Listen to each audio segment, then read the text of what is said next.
Individuality, humanitarian issues, and faith are parts of the cosmic conversation this week from July 27th to August 2nd, 2026. The North Node moved into Aquarius over the weekend. We also have an Aquarius full moon coming up this week. What could that mean for you? Tune into this week's Astro Weather forecast to swim with the cosmic current instead of against it. Let's get into it.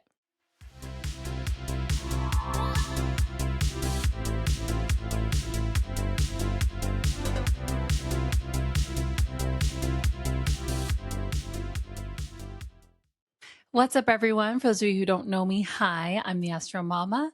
I'm a certified professional astrologer, board-certified psycho-spiritual life coach, and a real-life mama, and I bring the cosmos down to earth to help ground deep feelers, creatives, and mystics with free astrology content and forecasts like this, personalized astrology readings, and events in San Diego, California. During these forecasts, I like to support people in utilizing astrology and making your day-to-day life more easeful, more flowy. And I understand as a deep feeler, creative, and mystic myself that the world was not designed for us. Spoiler alert, you've probably already discovered that if you're here on my channel. And when you are a sensitive person and you're more creative, it can always feel like things are working against you. And oftentimes we'll have these moments where we feel like the sky is falling. I personally have found so much grounding in learning, studying, and understanding astrology, not only with my personal natal chart and my personality and how to work with the birth chart I picked for my soul's evolution, but also through understanding collective astrology, mundane astrology, and transits, which is what I'm utilizing in this forecast. Now, the timestamps are below. I take it day by day, transit by transit. I like to watch this forecast at the beginning of my week, and then I also like to watch it at the beginning or the end of my day, just depending on my schedule of that day. Utilize that if it works for you, leave it if it doesn't, and let's just jump right in. So what I was sharing about going through my own process of being a deep feeler, creative, and mystic and wanting to give back to the collective is very much alive in this week's astrology from the lens of what are some things that you've gone through in your life and how do you want to utilize them and alchemize them to support the collective in a greater mission? And that is because over the weekend, the North Node shifted into Aquarius and the South Node shifted into Leo. The North Node in astrology is an aspect that has to do with our karma, with our fate, with our destiny, but more so the lessons that our soul is wanting to learn in this lifetime and the skills that our soul is desiring to acquire, to chisel, and to really solidify or crystallize in this lifetime. It also tends to possess qualities that do not come naturally to us. Something I've noticed with my clients is it tends to be energies that they're not on the top of their mind. They're not parts of themselves that they necessarily closely identify with, unless they have a planet really close to them or conjunct them. And I think the reason why is because there has to be some mystery in this life. If we were totally hip with, totally comfortable with, and totally integrated and attuned to every single part of our natal chart, then there would be no growth. There would be no evolution. And who are we as humans without growth and evolution? So the North Node represents our karmic destiny, but also what is less familiar. Now, what is more familiar to us, more comfortable, more so our comfort zone, maybe even our genius, our natural talents, our natural gifts, is the South Node. And some astrologers believe that the South Node has to do with your past life. But what I find most profound about North and South Node energies is that they are on an axis. They're always opposite each other, and each duo of opposing signs has a certain flavor to it, has a certain vibe to it. The Gemini in me likes to name them. So the North Node in Pisces, where we just were, South Node in Virgo, to me is the axis of the healer. Pisces and Virgo both provide so much healing in different ways. Pisces through the more metaphysical, spiritual, esoteric, etheric, dream realms, deep empathy, deep sensitivity, creativity. And it's not that Virgo doesn't have them, but Virgo energy, I found, is still spiritual, is still so service-oriented, still has the capacity for deep empathy. But the focus, the skill set tends to be, not always, but tends to be more physical or systematic. If Pisces is the mystic, Virgo is the doctor. If Pisces is the healer, Virgo is the medicine person. If Pisces is the guitar player, Virgo has learned how to read music and digest it in a way that many people can understand. Virgo is ruled by Mercury. They're so gifted at communication. They're so gifted at taking large ideas, large frameworks, and making them more digestible for people. So the Virgo is the one that created the app that the guitar player is using to learn guitar. Does that make sense? Both spiritual, both healers, different vibes. So we just got out of that energy. Now we are in the energy of Leo and Aquarius. And to me, that access I would call the liberator. Leo energy and Aquarius energy both seek to find personal liberation through different ways. Leo energy, where our South Node is shifted into, and that happened on July 26th, is creative, is expressive. South Node in Leo has gifts of maybe performing, maybe being very vibrant, very confident, but is more focused on liberation through through me. How can I be most self-expressed? How can I be most courageous? Leo energy is also very generous, but in a different way. Whereas North Node in Aquarius is the liberator of uniqueness, of flavor, of zest, of doing things in quirky, unique ways, as we as a collective tend to see them, but are hip with the future. Aquarius energy is innovative. And Aquarius energy brings our focus away from I, self, me, to we, humanity. How are we all contributing to a greater cause? The liberation of self, those themes that were learned, South Node in Leo, and mastered maybe in a past life, are now shining through how do I bring that to the collective? How do I bring that outward to other people? How do I bring that to the greater macrocosm that is society at large and potentially tackling a humanitarian issue?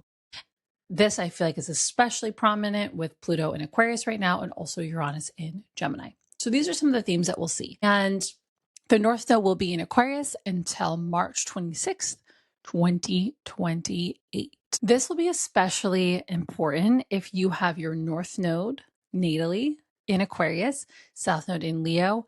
That would be your nodal return, or the reverse. Your North Node is in Leo, your South Node is in Aquarius. That is a good old-fashioned nodal reversal, which these are both transits associated with great change and empowerment. And if you want to understand what that could look like for you, you could book a reading with me. The link to do so is below. And if you take my Grounded Mystic quiz, it will pair you with the best reading for you. I'd be so happy to support you. This transit is going to be happening for the next 2 years. We'll keep talking about it as the weeks and the months and the years go on. Let's tune into the energies of this week. Welcome to Monday, July 27th, 2026. The moon starts off in Capricorn today, bringing us more of an intentional energy, wanting to ground, wanting to work, wanting to focus on cultivating what matters most to us, as tends to be the case with the moon in Capricorn. The sun in Leo makes a trine to Neptune in Aries. This gives a very dreamy, creative, and empathetic start to the day. There could be a desire this morning to go out into nature, to play your guitar in bed, to pray, or do some sort of spiritual practice, pull your cards. And I feel like to get ahead of this energy, I'd recommend bookending some time or buffering some time in the morning on Monday to rest, to go inward. You might have had some vivid dreams in the evening time, which could be making you feel a little foggy. Mondays are already ruled by the moon, so you might just be feeling more moody, more introspective, or just my ideal astrological work week would be Tuesday through Saturday. Honestly, I would take Sundays and Mondays off, but that's just me, and maybe even Fridays. So you might just need some space, some time to get moving this morning, and I would empower you to allow yourself to do so. and just give yourself space with Neptune transits to be in your own energy for a little bit so your inner voice can be heard. And also so that you can gather, data from your spiritual being of choice to help guide you as well. At 2:36 p.m. Pacific time, the sun in Leo makes a sextile to Uranus in Gemini. Unexpected surprises, though usually are pleasant, could be happening this afternoon. I saw somebody in Threads. Somebody said that this was going to be the year for people with her zodiac sign. And nothing has been happening, nothing good has been happening, and she doesn't know why. And something that I feel like gets slept on a lot is you also got to go out and make it happen. Okay.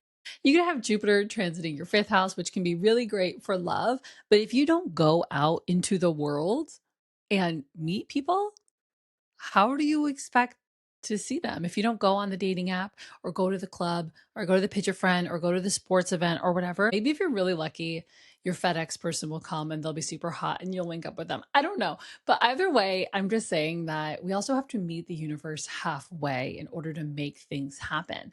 And something that happens time and time again is people will have positive transits and then not pay attention.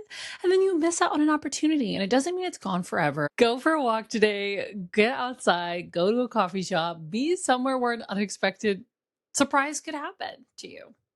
Or not. That's okay too. You might also just get some downloads, ahas, epiphanies, creative ideas. Maybe you decide to stay home and your unexpected surprise is that your cat or dog actually wants to cuddle with you today. I don't know. Or your kid.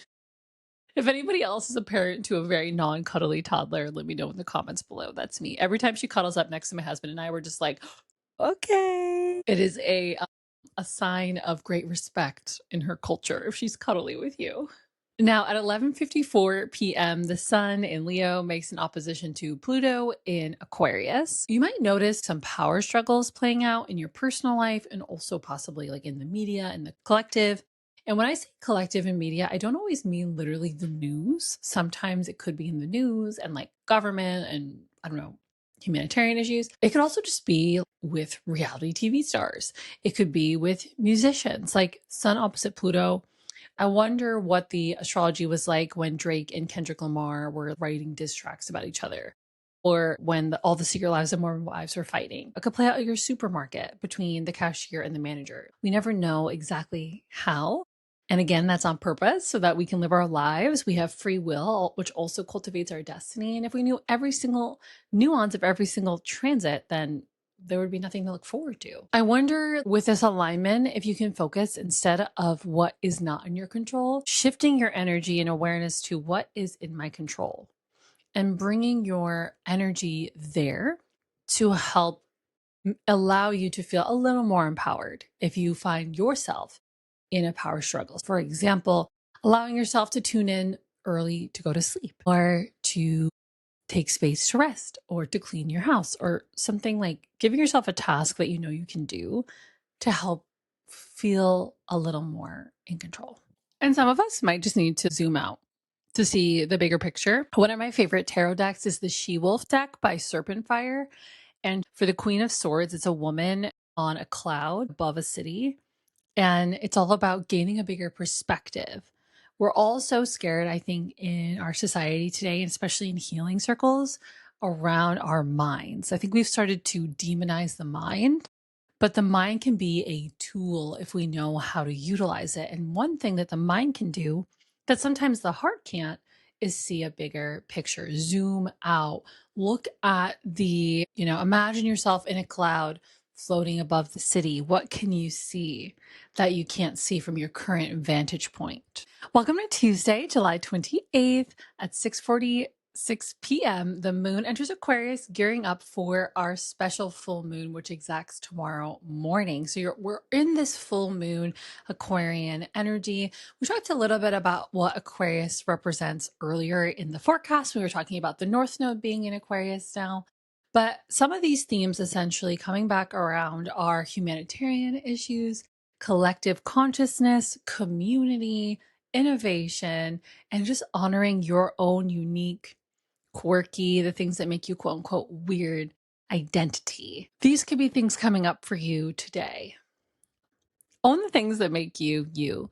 A trend I've seen in spiritual communities, which I've been a part of since like 2017, 2018, is when somebody goes on a spiritual awakening, when somebody becomes more of themselves, or any personal growth journey, whether or not there's spirituality involved, a fitness journey, for example, a educational journey, a financial journey, a love journey, one changes. And what can happen is if you were in a community that had some sort of shared pain, let's say that all of your friends, you all bonded around being broke, for example, and you have been like nose to the grindstone, studying the energetics of money, studying investing, saving as much as you can, working 3 jobs, and you've gotten yourself out of that situation. Imagine you go back into that friend group and maybe you feel alone. Maybe you realize that your friend group was only really ever talking about how they were broke. Or if you are in a friend group of people who are single and not happy about it. Not talking about people who are happily single, people who are not happily single, and everybody's really cranky about it. Everybody wants to find a partner, and you're doing the inner work to align with a new partner. You're going to therapy, you're doing the manifestation rituals, you're doing the crystals, you're working on your radiance, you're going out there and you're trying to date and have a positive mindset, and you meet someone and you bring them back to that friend group. What if the friend group is all like, oh, they're so different now, they as in you, they're so different now because, they started dating so and so.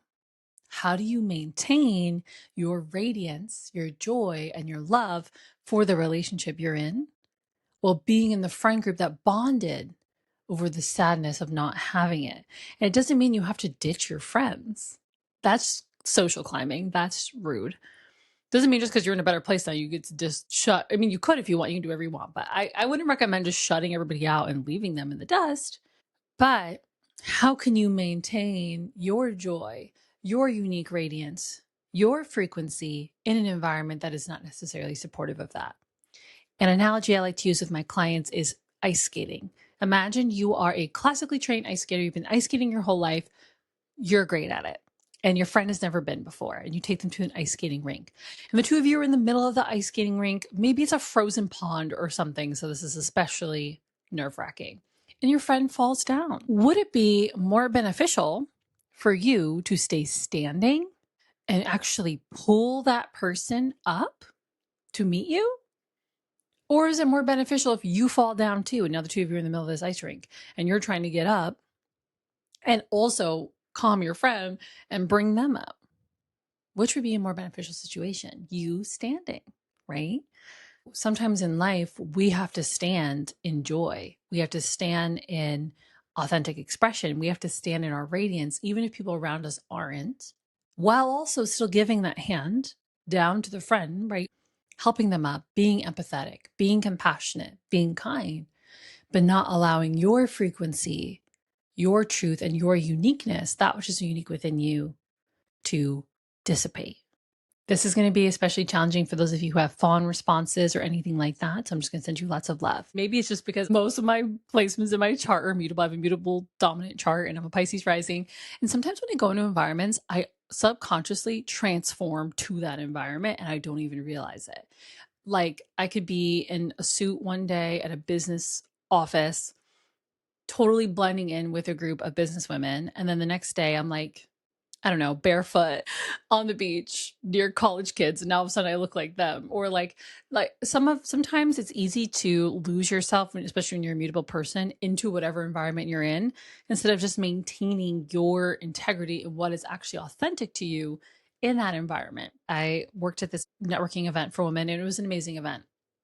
But again, the whole suit thing, not my thing. So I just wore a hot pink suit jacket with my workout shirt, jeans, and sneakers. I wanted to honor that this was a fancier professional event. Like I did my makeup, I did my hair, I was wearing a jacket, but I also didn't want to lose sight of who I was within this greater macrocosm, because the suit, stilettos, and the blowout thing is not me, obviously, as you can see. Otherwise, I'd be dressed like that right now. My husband and his family are from the Midwest, and they all say y'all a lot. And certain like phrases and words. I grew up in New York, and sometimes when I go to visit, I start talking like them. And of course, there's nothing wrong with it, except for the fact that that's not authentic to me. So I have to really detangle, okay, who am I And how do I literally speak? What does my voice sound like? What are the words that I use? And how can I maintain that in this environment instead of just trying to blend in? And we all are always trying to blend in because we want safety, right? But nobody can see you if you're not being yourself. And that goes for business, that goes for love, that goes for friendship. And the Aquarius energy is asking us to do that. But again, different than Leo, the focus is self and then community. How am I radiating outwardly the lessons through that personal growth journey? How am I showing my friends with my partner that love is possible? How am I showing my friends with the new money I have that having more money is possible? For the person in the first situation, maybe you just introduce your partner to your friends and let them see the two of you in love and let that be inspiring. Or maybe you tell them, here were some of the things that I did. Here's the therapist I worked with. Here's the workshop I went to, whatever. With money, maybe it's something similar in the lens of, here's a book I read that really helped me. Or, here's an investment strategy I followed that really supported me. Here are some mindset things that got me through working 3 jobs for a few months to get to this place, right? These are all just examples. This is very metaphorical. The moon opposite Jupiter today can cause both optimism, yes, but also like a little bit of restlessness that comes with it. And I wonder if that could be quelled just by allowing you to be you. I'm still young. I'm 29, but I'm so glad I spent my 20s not following trends. And this became more prominent to me when I was around 25. That was when clean girl aesthetic got really big. Unlock your dark feminine goddess and all these things. There's so many boxes.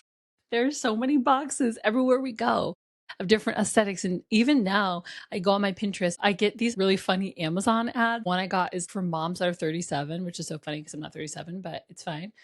That's a specific niche. I didn't know that was a thing. That's a fashion trend. Soccer mom, chic. There's all these grunge mom, hippie mom. Can I just be a fucking mom and also just a human and just wear whatever I want? Why do I have to fit into an aesthetic all the time? And so you might be feeling that today around who are you and how can you just be you within the environment? And you can still be you within an environment that is not the same as you, while also still being kind, while also still being empathetic, while also still being sweet. It doesn't mean let's just go and ruin all of our relationships and ruin every community we've ever been involved in and burn everything down to the ground because it doesn't fit anymore. Let's not do that. But also, how can you just be a little bit more you today and honor others for being themselves too? With Moon conjunct Pluto, make your own box today. Make your own label. Use it for a little bit. There's this process in psychosynthesis, which is the modality I'm trained in for coaching. And it's around a person goes through this process of basically realizing that they aren't acting as who they really are. And so there's this big deconditioning process and there's all this inner work. And this person discovers and realizes who they are. Exciting. But then they cling on to a new identity. And that can be damaging as well. They can find themselves in a new box instead of realizing that who they are is contentless awareness and will, is what we say in psychosynthesis, is the being, the soul, the person beyond all of that, beyond the labels, beyond the boxes. And that can be somewhat permeable with time. It's an essence. It's a being. And it doesn't really matter what your outfit looks like, what your job title is, what your relationship status is, or what your Instagram bio is. It's you. With Moon Square Chiron, the last thing I'll say about this moon, sometimes you are the first person. Let's say you've realized that you really love Dungeons and Dragons through this process, and you make a Dungeons and Dragons club. You might be the first person there. You might be the only person in your neighborhood, in your friend group, and whatever that likes that. And that's okay. Don't be afraid to be the first person to start the group. When you are you start to attract people who love and appreciate that within you. And you become more loving and appreciative of other people too, and their uniqueness too. Welcome to Wednesday, July 29th at 12:09 a.m. Pacific time. Venus makes a square to Mars. So if you are awake, find yourself in a lover's quarrel. You might also just have a weird dream of an issue in your relationship or something. Because these two signs are ruled by Mercury, I would avoid, because Venus is in Virgo and Mars is in Gemini, I would avoid serious conversations if you are up early this morning. And I think understand that you might be going through some ego triggers today, or your partner could be.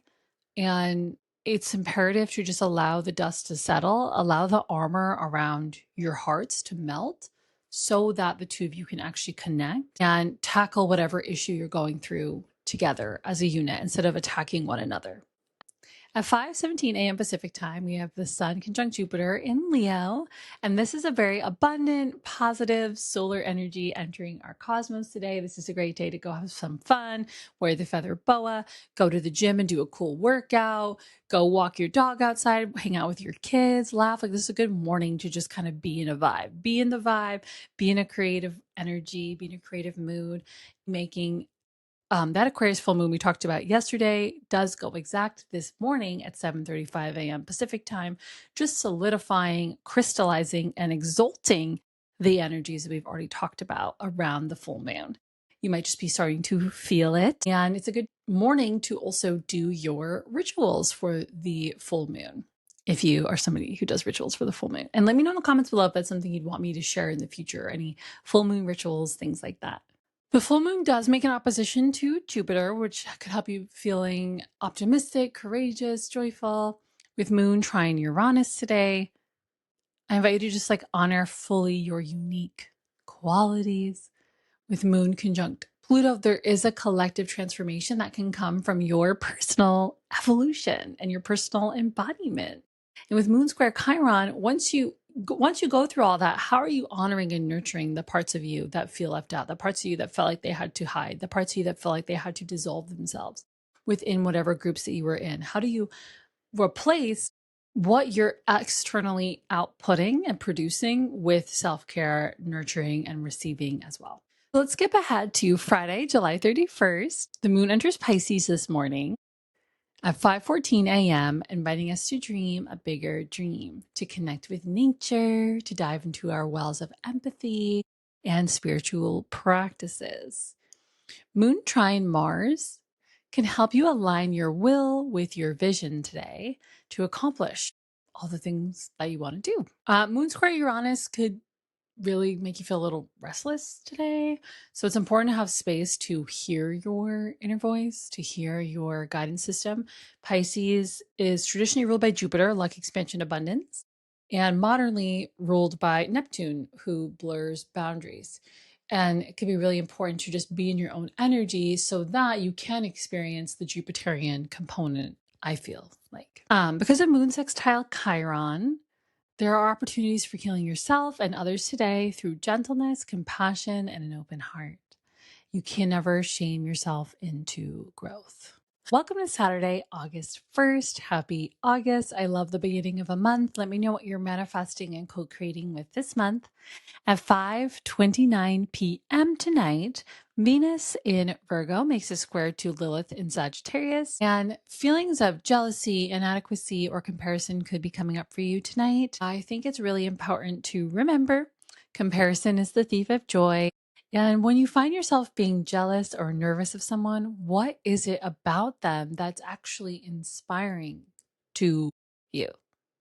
This is the key.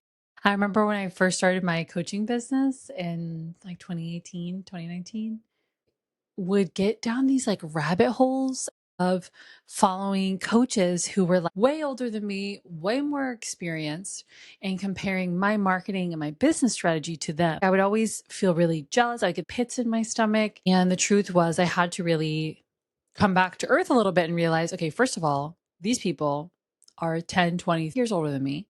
They have more experience. They have more resources, because at this time I'm working at a retail store using the money that I got from totaling my car to start a business, living in my dad's house, still in college. There was nothing I could do with the resources I had at that time for my Instagram to look like that. And over time, I did get the fancy branding and I did have a fancy Instagram, and it was great. I had to learn, okay, instead of being jealous of this woman and accidentally sending her some evil eye, sorry, women, men, I did that too.